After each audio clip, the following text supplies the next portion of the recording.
လမ်းခွဲပြီးသွားတဲ့နောက်မှာကိုယ့်ရဲ့ရင်ပတ်ထဲမှာတကယ်ကိုအောင့်ပြီးတော့နာကျင်ခံစားနေရသလားအသက်ရှူရတွေကျလာတယ်အစားအသောက်တွေပြတ်လာတယ်အဲ့ရထဲကနေမထချင်တော့လောက်အောင်ကိုအားအင်နေကုန်ခန်းနေတယ်လို့ခံစားရသလားကျမက psychology လေ့လာနေတဲ့သူတယောက်အနေနဲ့ပြောရမယ်ဆိုရင်ကိုနာကျင်ခံစားနေရတာတွေက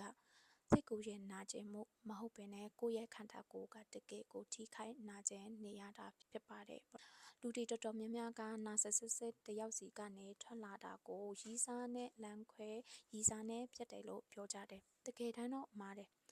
biology အရပြောရမယ်ဆိုရင်ကိုက heroin ဒါမှမဟုတ် cocaine ကိုပြင်းစားမှုရစ်စေးကိုတုံးဆွဲနေတဲ့သူတယောက်ကမှုရစ်စေးဖြတ်လိုက်တဲ့လက္ခဏာ withdrawal symptom နဲ့အတူတူပဲဖြစ်တဲ့ပေါ့နော်